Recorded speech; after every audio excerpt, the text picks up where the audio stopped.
Assalamualaikum warahmatullahi wabarakatuh. Kembali lagi di Miss Sime Channel. Di Miss Sime Channel kita akan membahas berbagai permasalahan tentang dunia pendidikan. Kali ini kita akan membahas silabus Olimpiade Sains Nasional untuk sekolah menengah pertama atau SMP pada tahun 2022. Nah, kita akan membahas silabus untuk matematika, ilmu pengetahuan alam, dan ilmu pengetahuan sosial atau IPS. Disimak terus ya videonya. Jangan lupa untuk klik tombol subscribe yang berwarna merah di bawah ini dan bunyikan lonceng notifikasinya agar tidak ketinggalan pada video-video berikutnya. Nah, sekedar informasi nih guys, kalau untuk menekan tombol subscribe itu gratis ya, jadi tidak dipungut biaya apapun. Silahkan klik tombol subscribe yang berwarna merah. Langsung saja kita bahas kata pengantarnya terlebih dahulu. Olimpiade Sains Nasional tingkat sekolah menengah pertama atau OSN SMP merupakan salah satu wadah strategis untuk menyiapkan sumber daya manusia dengan kemampuan yang handal di bidang sains dan memiliki karakter kuat, kokoh, dan tahan uji. Efektivitas program tersebut ditentukan melalui proses persiapan pra-kompetisi melalui tahap penyisian dan tingkat nasional. Silabus OSN SMP tahun 2022 bertujuan untuk memberikan informasi, cakupan, dan urutan materi sesuai dengan kurikulum sekolah dasar. Silabus ini dapat dijadikan pedoman pihak terkait dalam rangka persiapan untuk mengikuti ajang tersebut. Nah, silabus ini sudah disahkan oleh Kepala Pusat Prestasi Nasional oleh Bapak Asep Sukmayadi.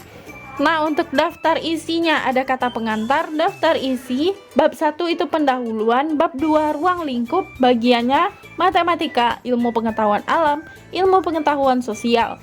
Bab 3-nya itu penutup.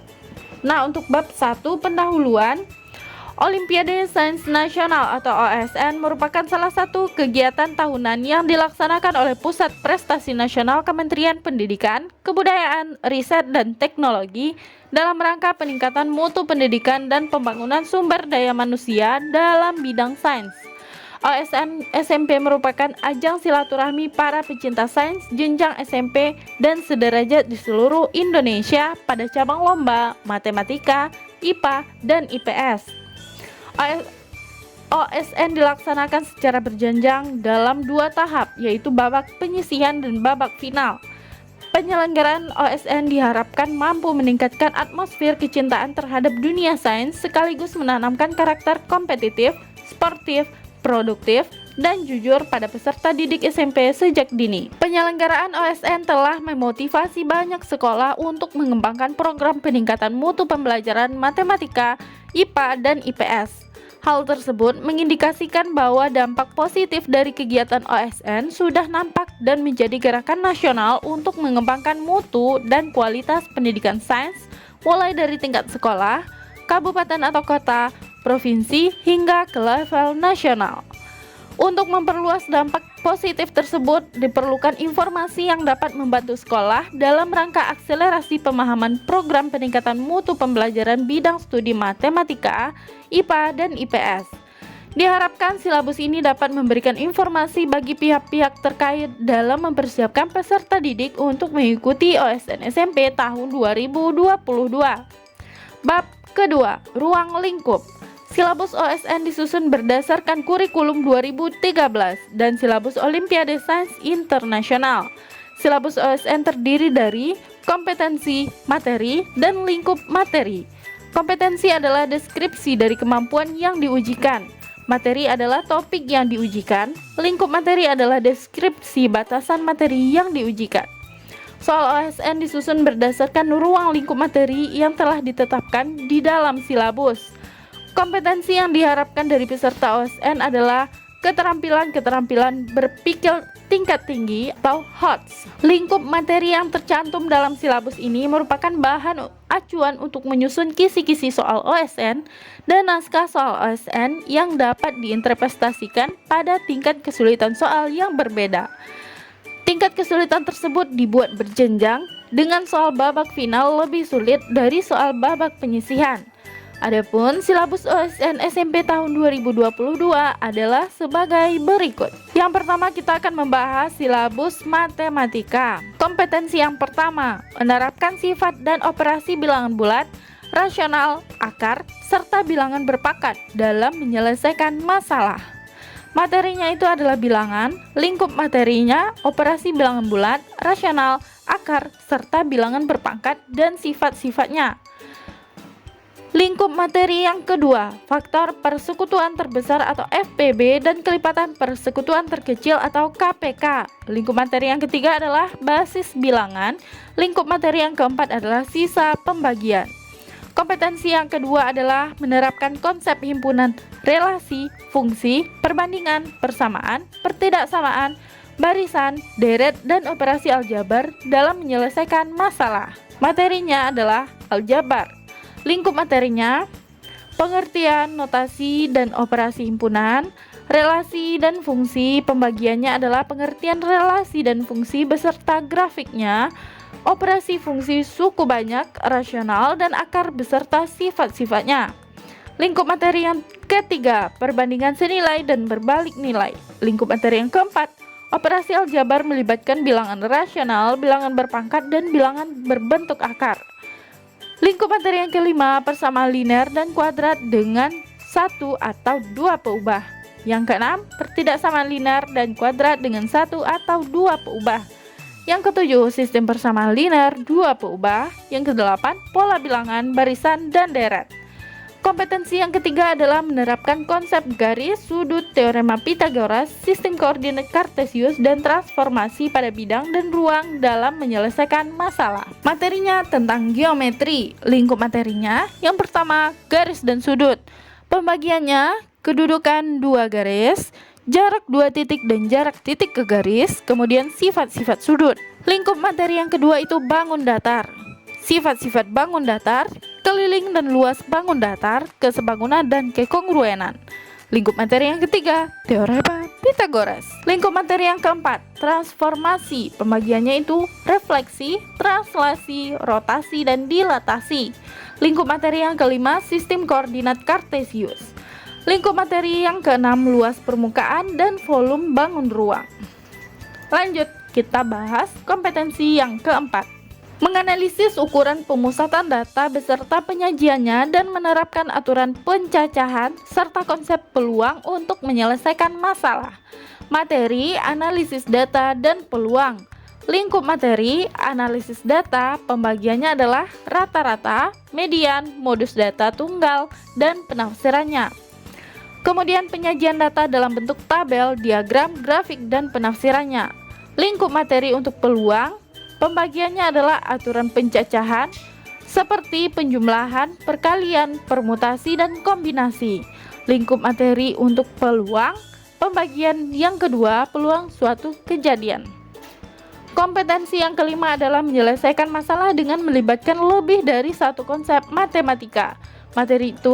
Materinya kapita selekta. Lingkup materi, pemecahan masalah kontekstual yang berkaitan dengan bilangan, aljabar, geometri, analisis data, dan peluang. Oke, lanjut, kita bahas silabus untuk ilmu pengetahuan alam atau IPA. Kompetensi yang pertama, menerapkan besaran, satuan, dan konsep serta prinsip pengukuran untuk menganalisis data dan gejala fisik yang sedang dipelajari. Materinya besaran, satuan, dan pengukuran. Lingkup materi yang pertama itu besaran pokok dan besaran turunan, yang kedua satuan pokok dan satuan turunan, yang ketiga sistem satuan, yang keempat standar satuan, yang kelima konversi satuan, yang keenam alat ukur dasar seperti mistar, jangka sorong, mikrometer, neraca, stopwatch, termometer, ampermeter, voltmeter. Ketujuh, ketidakpastian hasil pengukuran. Yang kedelapan, penerapan besar dan satuan dalam mengukur pertumbuhan dan variabel fisiologis pada makhluk hidup. Kompetensi yang kedua itu menganalisis sifat termal dan kimiawi bahan serta pengaruh kalor terhadap bahan. Materinya itu adalah zat dan kalor. Lingkup materi yang pertama adalah zat dan wujudnya. Yang kedua atom, unsur, molekul, dan senyawa. Yang ketiga, larutan dan campuran. Yang keempat, reaksi kimia seperti asam, basa, dan garam. Yang kelima, zat aditif dan adiktif atau psikotropika. Yang keenam, perubahan fisis. Pembagiannya adalah kalor dan perubahan temperatur atau kalor jenis dan kapasitas kalor. Kedua, pembagian dari perubahan fisis adalah kalor dan perubahan wujud. Bagiannya adalah menguap, mengembun, membeku, melebur, menyublin, dan mengkristal. Yang ketiga, perubahan fisis adalah pemuaian. Lingkup materi yang keenam, perubahan kimia. Bagiannya, konsep reaksi kimia sederhana dan kimia dalam kehidupan sehari-hari. Lingkup materi yang ketujuh, perpindahan kalor. Yang pertama, konduksi. Kedua, konveksi. Yang ketiga, radiasi. Kompetensi yang ketiga, menerapkan konsep dan prinsip transformasi dan konservasi energi. Materinya itu adalah energi. Lingkup materi yang pertama, sumber energi. Yang kedua, usaha. Yang ketiga, energi kinetik. Yang keempat, energi potensial. Yang kelima, transformasi energi. Yang keenam, hubungan usaha dan perubahan energi kinetik. Yang ketujuh, hukum kekekalan energi mekanik. Yang kedelapan, daya. Yang kesembilan, energi terbarukan seperti sinar matahari, ombak, angin, dan air. Yang ke-10, metabolisme atau respirasi dan fotosintesis. Yang ke-11, makanan sebagai sumber energi. Yang ke-12, pencernaan makanan. Kompetensi yang keempat, menganalisis gerak benda dan pengaruh gaya terhadap gerak benda berdasarkan hukum-hukum gerak. Materi yang pertama adalah gerak dan gaya. Lingkup materinya, yang pertama, besar fisika pada gerak benda. Yang kedua, gerak lurus. Yang ketiga, gerak melingkar. Yang keempat, gerak parabolik. Yang kelima, jenis gaya. Yang keenam, hukum-hukum Newton tentang gerak. Yang ketujuh, pesawat sederhana. Yang kedelapan, sistem gerak pada makhluk hidup. Kompetensi yang kelima, menerapkan konsep dan prinsip mekanika pada zat cair dan menganalisis proses yang terjadi pada sistem biologi. Materinya itu fluida. Lingkup materi yang pertama, fluida statis. Bagiannya yang pertama itu tekanan hidrostatis. Kedua, prinsip Pascal. Kemudian prinsip Archimedes. Yang keempat, tegangan permukaan. Dan yang kelima, meniskus dan kapilaritas. Lingkup materi yang kedua itu fluida dinamis. Dan yang ketiga itu aliran fluida pada makhluk hidup, seperti sistem peredaran darah, sistem pernafasan, sistem gerak, dan sistem transport pada tumbuhan. Kompetensi yang kelima itu menganalisis konsep dan prinsip getaran, gelombang mekanik dalam teknologi dan kehidupan sehari-hari. Materinya itu getaran, gelombang, dan bunyi. Lingkup materi yang pertama, getaran harmonik sederhana, gelombang mekanik, gelombang bunyi, sistem pendengaran, sistem sinar hewan, sistem navigasi pada migrasi hewan. Kompetensi yang ketujuh adalah menganalisis prinsip dan konsep cahaya dan optika pada alat-alat optik. Materinya cahaya dan optik. Lingkup materi, cahaya, optik geometrik, optik fisik, alat-alat optik, mata, dan mekanisme kerja mata. Kompetensi yang kedelapan adalah menerapkan konsep serta prinsip kelistrikan dan kemagnetan, serta menganalisis karakteristik rangkaian arus. Materi adalah kelistrikan dan kemagnetan. Lingkup materinya yang pertama itu listrik statis. Bagiannya adalah gejala elektrostatis. Yang kedua, muatan listrik. Yang ketiga, hukum Coulomb. Yang keempat, medan listrik statis. Lingkup materi yang kedua adalah isolator, semikonduktor, konduktor, dan superkonduktor. Lingkup materi yang ketiga adalah arus, tegangan, dan hambatan listrik. Lingkup materi yang keempat adalah rangkaian arus searah. Lingkup materi yang kelima, hukum Kirchhoff. Lingkup materi yang keenam, energi dan daya listrik. Kemudian magnet dan sifat-sifatnya. Yang kedelapan, medan magnet di sekitar penghantar berarus listrik. Yang kesembilan, gaya magnet pada muatan yang bergerak dalam medan magnet. Yang ke-10, gaya magnet pada penghantar berarus yang berada dalam medan magnet. Yang ke-11, gaya gerak listrik induksi. Yang ke-12, transformator. Yang ke-13, arus listrik pada sistem saraf. Kompetensi yang ke-9 adalah menganalisis sistem tata surya dengan menerapkan hukum-hukum gerak dan menganalisis struktur bumi dan fenomena fisis yang terjadi padanya. Materinya adalah ilmu pengetahuan bumi dan antariksa atau IPBA. Lingkup materi yang pertama adalah sistem tata surya. Yang kedua adalah matahari, bumi, dan bulan. Yang ketiga itu struktur bumi. Yang keempat, fenomena gempa tektonik, gunung api, dan tsunami. Yang kelima adalah lapisan atmosfer. Kompetensi yang ke-10 adalah menganalisis data ciri makhluk hidup, asal-usul makhluk hidup, dan faktor-faktor biotik dan abiotik yang mempengaruhinya. Materinya adalah makhluk hidup dan lingkungannya. Lingkup materi, asal-usul makhluk hidup, ciri-ciri makhluk hidup, perbedaan makhluk hidup dan benda mati, pengukuran faktor abiotik dan biotik, interaksi faktor abiotik dengan abiotik, faktor abiotik dengan abiotik, dan faktor biotik dengan biotik. Kompetensi yang ke-11 adalah menerapkan konsep dan prinsip pengelompokan makhluk hidup untuk memahami konsep evolusi, keanekaragaman makhluk hidup, dan pelestariannya. Materinya adalah keanekaragaman dan pengelompokan makhluk hidup. Lingkup materinya, yang pertama itu dasar-dasar klasifikasi. Kedua, keanekaragaman tingkat gen, spesies, dan ekosistem. Yang ketiga, 8 dunia makhluk hidup atau regnum. Yang keempat, penyebab terjadinya keanekaragaman makhluk hidup. Yang kelima, evolusi. Yang keenam, usaha-usaha dan pentingnya pelestarian. Yang ketujuh, metode atau teknik klasifikasi. Kompetensi yang ke-12 adalah menganalisis struktur dan fungsi sel, peranan sel, dan organisasi kehidupan. Materinya itu adalah organisasi kehidupan, lingkup materi, struktur, yaitu bagian utama dan fungsi organel dan fungsi sel. Kedua, transportasi pada sel, bagiannya adalah difusi dan osmosis. Yang ketiga, perbedaan sel tumbuhan dan sel hewan atau eukariota, serta sel bakteri atau prokariota. Yang kelima, konsep tingkatan organisasi kehidupan dimulai dari sel, jaringan, organ, sistem organ, dan individu. Kompetensi yang ke-13 adalah menganalisis dinamika ekosistem, permasalahan lingkungan, dan usaha-usaha konservasi lingkungan berdasarkan konsep dan prinsip ekologi. Materinya adalah ekologi. Lingkup materi yang pertama, konsep spesies, populasi, komunitas, ekosistem, dan biosfer. Yang kedua, peran dan saling ketergantungan organisme dalam ekosistem. Yang ketiga, faktor-faktor yang mempengaruhi kelangsungan makhluk hidup. Yang keempat, siklus biogeokimia. Yang kelima, peranan organisme tanah. Yang keenam, pengukuran kesuburan tanah. Yang ketujuh, pentingnya tanah dan organisme yang hidup di tanah untuk keberlanjutan kehidupan. Yang kedelapan, daya dukung lingkungan. Yang kesembilan, habitat dan adaptasi makhluk hidup. 10. Konsep seleksi alam. 11. Konsep pencemaran lingkungan dan usaha-usaha penanggulangannya. 12. Dampak kegiatan industri terhadap lingkungan. 13. Hubungan kepadatan manusia terhadap kebutuhan air bersih, udara bersih, pangan, lahan, kesehatan, dan kualitas lingkungan hidup. 14. Permasalahan lingkungan lokal, nasional, regional, dan global. 15. Pemanasan global dan dampak bagi ekosistem. 16. Konservasi lingkungan. Dan 17.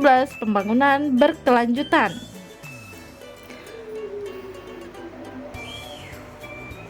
Kompetensi yang nomor 14, menganalisis struktur dan fungsi sel, jaringan dan organ pada tumbuhan dan penyakit pada tumbuhan. Materinya itu adalah struktur dan fungsi tumbuhan. Lingkup materi, sel, jaringan dan organ pada tumbuhan, struktur serta fungsi organ tubuh tumbuhan, pemanfaatan prinsip tekanan pada transportasi tumbuhan, jenis hama dan penyakit yang umum menyerang tumbuhan. 15. Menganalisis bagian, fungsi, dan proses metabolisme pada sistem organ, keterkaitan fungsi antara beberapa sistem organ, kelainan, dan penyakit.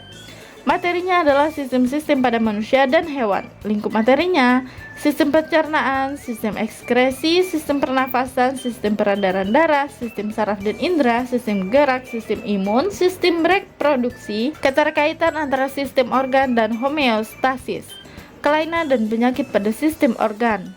Yang ke-16, menganalisis data proses pada pewarisan sifat. Materi yang pertama, pewarisan sifat. Lingkup materi yang pertama, konsep materi genetik atau DNA, gen, dan kromosom. Lingkup materi yang kedua, konsep resesif, dominan, dan intermediat atau dominasi tak lengkap. Ketiga, penyakit genetik. Yang keempat, konsep resesif, dominan, dan intermediate atau dominasi tak lengkap. Kelima, penerapan pewarisan sifat pada pemuliaan makhluk hidup. 6. Mutasi. 17. Menguasai konsep, prinsip, dan perkembangan bioteknologi dan peranannya dalam kehidupan manusia. Materinya itu adalah bioteknologi.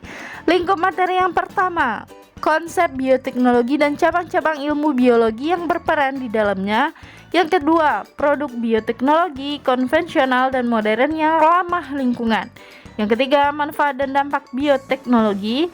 Yang keempat, genetically modified organism. Yang kelima, aplikasi teknologi reproduksi. Yang keenam, aplikasi bioteknologi pada sektor pangan, kesehatan, dan lingkungan. Kompetensi yang ke-18, menganalisis data forensik untuk memecahkan kasus kriminal dan sengketa. Materinya itu adalah forensik. Lingkup materi, penerapan sains untuk pengungkapan kasus kriminal, sidik jari dan sidik jari DNA, identifikasi dalam forensik, penentuan jenis kelamin, tanda-tanda kematian, penyebab dan cara kematian, perkiraan waktu kematian korban, pemeriksaan korban kriminalitas, dan pengambilan sampel di tempat kejadian perkara. Yang ke-19, melakukan eksperimen, menganalisis data, dan mengkomunikasikan hasil eksperimen. Materinya adalah eksperimen.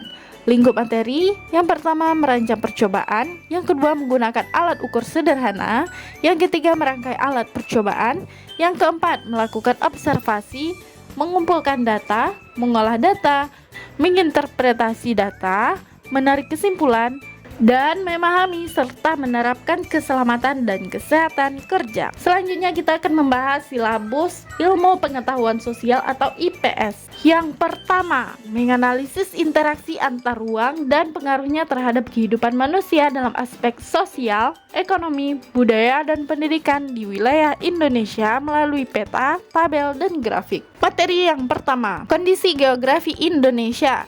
Lingkup materi, keunggulan letak, luas, dan geostrategis wilayah Indonesia, keadaan iklim dan cuaca Indonesia, bentuk muka bumi dan aktivitas penduduk Indonesia, keragaman flora dan fauna Indonesia, potensi dan persebaran sumber daya tanah, potensi dan persebaran sumber daya air, potensi dan persebaran sumber daya hutan, potensi dan persebaran sumber daya tambang, potensi dan persebaran sumber daya laut, peta dan pemanfaatannya dalam kehidupan, pengaruh letak wilayah terhadap keadaan alam Indonesia, kondisi tanah dan keuntungannya terhadap aktivitas pertanian, jaringan dan sarana transportasi berdasarkan kondisi geografis, pengaruh keadaan alam terhadap keragaman mata pencaharian, pengaruh keadaan alam terhadap keragaman sosial budaya bangsa, pengaruh keadaan alam terhadap keragaman sosial budaya bangsa, kearifan lokal masyarakat berdasarkan kondisi lingkungan atau fisik dan manusia.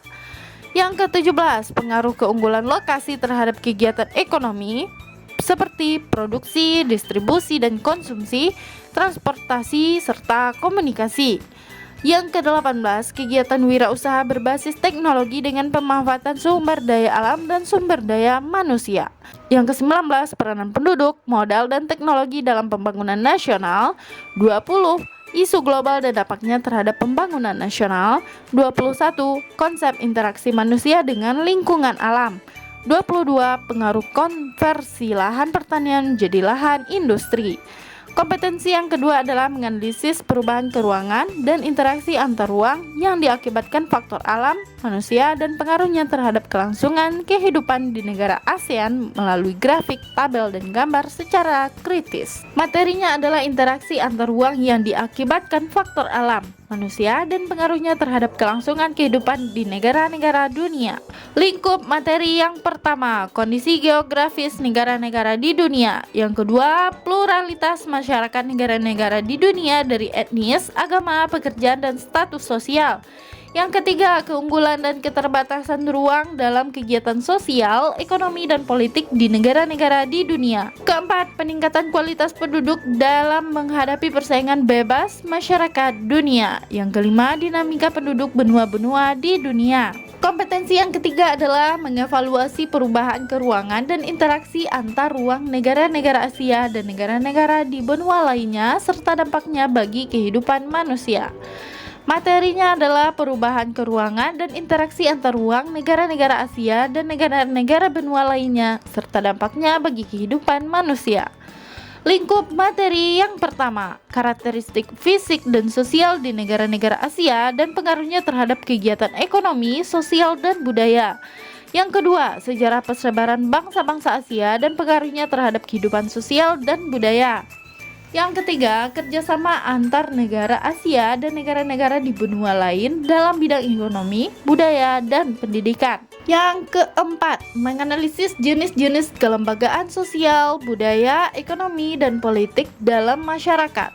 Materi yang pertama itu adalah kelembagaan sosial atau institusi sosial. Lingkup materi. Pertama, pengertian dan fungsi kelembagaan sosial. Kedua, ciri-ciri kelembagaan sosial. Yang ketiga, jenis dan peran lembaga sosial. Keempat, jenis dan peran lembaga politik atau pemerintahan. Kelima, jenis dan peran lembaga ekonomi. Enam, jenis dan peran lembaga agama. Tujuh, jenis dan peran lembaga kesehatan. 8. Jenis dan peran lembaga keluarga. 9. Fungsi lembaga sosial dalam peningkatan kualitas penduduk Indonesia. Dan yang ke-10, peran dan fungsi keragaman sosial, budaya, dan religi dalam kehidupan sosial. Kompetensi yang kelima adalah mengevaluasi fungsi dan peran kelembagaan sosial, budaya, ekonomi, dan politik dalam masyarakat. Materi yang pertama adalah penyimpangan sosial. Lingkup materi yang pertama, pengertian penyimpangan sosial. Kedua, jenis penyimpangan sosial. Ketiga, faktor-faktor penyebab timbulnya penyimpangan sosial. Kemudian, peranan dan fungsi kelembagaan sosial di masyarakat seperti sosial, budaya, ekonomi, dan politik dalam menangani penyimpangan sosial. 5. Strategi untuk memecahkan masalah yang berkaitan dengan fungsi lain dan peran kelembagaan sosial dalam menangani penyimpangan sosial. Yang keenam, strategi untuk memecahkan masalah yang berkaitan dengan fungsi dan peran kelembagaan politik dalam menangani penyimpangan sosial. Yang ketujuh, strategi untuk memecahkan masalah yang berkaitan dengan fungsi dan peran kelembagaan ekonomi dalam menangani penyimpangan sosial. Kompetensi yang keenam, menganalisis bentuk-bentuk dan sifat dinamika interaksi manusia dengan lingkungan. Yang keenam, menganalisis bentuk-bentuk dan sifat dinamika interaksi manusia dengan lingkungan, alam, sosial, budaya, dan ekonomi.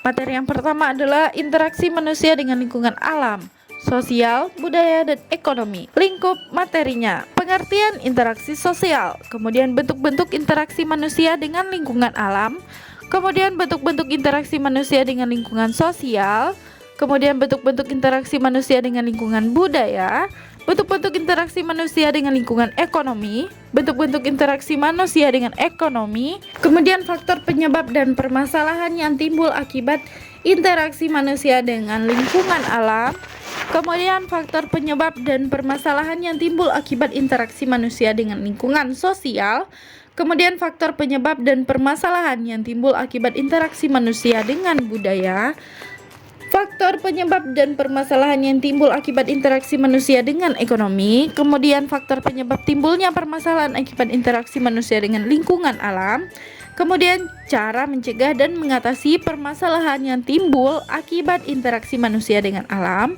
kemudian cara mencegah dan mengatasi permasalahan yang timbul akibat interaksi manusia dengan lingkungan sosial, kemudian cara mencegah dan mengatasi permasalahan yang timbul akibat interaksi manusia dengan lingkungan budaya, kemudian cara mencegah dan mengatasi permasalahan yang timbul akibat interaksi manusia dengan ekonomi. Materi yang kedua adalah dinamika interaksi sosial manusia dengan lingkungannya dalam konteks pembangunan Indonesia. Lingkup materi yang pertama adalah pengertian dinamika interaksi. Yang kedua, perubahan sosial ekonomi pada masa Orde Baru. Yang ketiga, perubahan sosial ekonomi pada masa Orde Reformasi. Yang keempat, dampak positif perubahan sosial pada Orde Reformasi. Yang kelima, dampak negatif perubahan sosial pada era reformasi. Yang keenam, dampak globalisasi, modernisasi pada perubahan tatanan sosial. Dan yang ketujuh, dampak globalisasi pada perubahan tatanan budaya. Kompetensi yang ketujuh adalah menganalisis pengaruh interaksi sosial terhadap kehidupan sosial dan kebangsaan. Materinya adalah mobilitas sosial. Lingkup materinya, pengertian mobilitas sosial, bentuk mobilitas sosial, faktor pendorong mobilitas sosial, faktor penghambat mobilitas sosial, saluran mobilitas sosial, dan dampak mobilitas sosial bagi kehidupan. Materi yang kedua adalah pluralitas. Lingkup materinya adalah perbedaan agama pada masyarakat Indonesia, perbedaan suku bangsa pada masyarakat Indonesia, kemudian perbedaan jenis pekerjaan pada masyarakat Indonesia, kemudian perbedaan jenis kelamin dan gender, potensi pluralitas masyarakat Indonesia. Kemudian materi yang ketiga adalah konflik dan integrasi.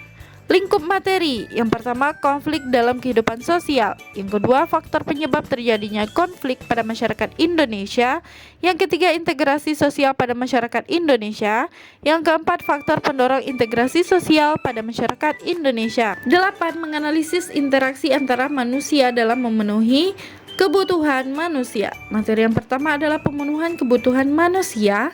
Lingkup materinya yang pertama adalah kelangkaan dan kebutuhan manusia, yang kedua kegiatan ekonomi, yang ketiga tindakan, motif, dan prinsip ekonomi. Yang ke-8B, menganalisis peran pelaku ekonomi dalam perekonomian. Materinya yang pertama adalah pelaku kegiatan ekonomi. Lingkup materi yang pertama peran BUMN dan BUMS dalam mengelola sumber daya alam. Kedua, peran koperasi atau UMKM dengan pemanfaatan teknologi dalam mengelola sumber daya alam. Yang ketiga, kewirausahaan. Yang keempat, peran perdagangan internasional dan pasar bebas dalam kegiatan ekonomi. Kompetensi yang ke-8C adalah menganalisis peran pelaku ekonomi secara individu di dalam perekonomian. Materi yang pertama adalah peran pelaku ekonomi secara individual. Lingkup materi yang pertama adalah permintaan dan penawaran. Yang kedua, keseimbangan konsumen dan produsen. Yang ketiga, elastisitas permintaan dan penawaran. Yang keempat, struktur pasar. Yang kelima, pasar sebagai wadah interaksi sosial di bidang ekonomi. Yang keenam, nilai guna barang dan jasa. 8D, menganalisis kegiatan perekonomian secara keseluruhan. Materi yang pertama adalah kegiatan perekonomian secara keseluruhan atau agregat. Lingkup materi yang pertama adalah kebijakan ekonomi, diagram lingkar kegiatan ekonomi, uang dalam kegiatan ekonomi, inflasi, bank dan lembaga keuangan, ketenaga kerjaan, pendapatan nasional, pertumbuhan ekonomi, dan sistem ekonomi. Kompetensi yang ke-8E adalah menganalisis interaksi sosial ekonomi masyarakat dengan lingkungannya dalam konteks pembangunan ekonomi di Indonesia. Materi yang pertama adalah pembangunan ekonomi. Lingkup materinya adalah kependudukan dan dampaknya terhadap pembangunan nasional. Kemudian ekonomi maritim dan agrikultur. Yang ketiga adalah peran ASEAN dalam perekonomian, kemudian ekonomi kreatif dan digital, kemudian pusat keunggulan ekonomi. Yang keenam, dinamika interaksi antar ruang dalam perekonomian di Indonesia. Yang ketujuh adalah dinamika interaksi antar ruang dalam perekonomian secara regional maupun global. Kompetensi yang ke-9 adalah menganalisis perubahan dan kesinambungan masyarakat di Nusantara pada masa praaksara Hindu, Buddha, dan Islam. Materi yang pertama, perubahan dan kesinambungan masyarakat Indonesia pada masa praaksara Hindu, Buddha, dan Islam dalam aspek geografi, ekonomi, budaya, dan politik. Lingkup materi yang pertama, asal-usul penduduk Indonesia. Yang kedua, jalur migrasi nenek moyang bangsa Indonesia. Yang ketiga, perdagangan kurniaga dan pengaruhnya. Yang keempat, kehidupan sosial, ekonomi, budaya, dan perkembangan teknologi masyarakat Nusantara pada masa praaksara. Yang kelima, kebutuhan sosial, ekonomi, budaya, dan perkembangan teknologi masyarakat Nusantara pada masa Hindu, Buddha. Yang keenam, kehidupan sosial, budaya, ekonomi, dan perkembangan teknologi di Nusantara pada masa Islam. Kompetensi yang ke-10 adalah mengevaluasi perubahan dan kesinambungan dari masa penjajahan sampai tumbuhnya semangat kebangsaan. Materi yang pertama adalah perubahan dan kesinambungan sosial, budaya, ekonomi, politik dari masa penjajahan sampai tumbuhnya semangat kebangsaan. Lingkup materi yang pertama adalah aspek geostrategis terhadap munculnya kolonialisme Barat di Indonesia. Kemudian dampak revolusi industri bagi Indonesia. Kemudian perubahan budaya, sosial, pendidikan, teknologi, dan ekonomi atau monopoli, kerja paksa, sewa tanah, tanam paksa pada masa kolonial Barat. Yang kelima, perjuangan rakyat Indonesia dalam menentang kolonialisme dan imperialisme. Materi selanjutnya adalah munculnya organisasi pergerakan dan tumbuhnya semangat kebangsaan. Lingkup materi yang pertama, perkembangan semangat kebangsaan pada masa pergerakan nasional. Kedua, tokoh-tokoh pada masa pergerakan nasional. Ketiga, perubahan budaya, ekonomi, sosial, pendidikan, dan teknologi pada masa Jepang. Kompetensi yang ke-11 adalah mengevaluasi perubahan dan kesinambungan ruang dari masa kemerdekaan sampai awal reformasi untuk menghargai warisan sejarah dan nasionalisme.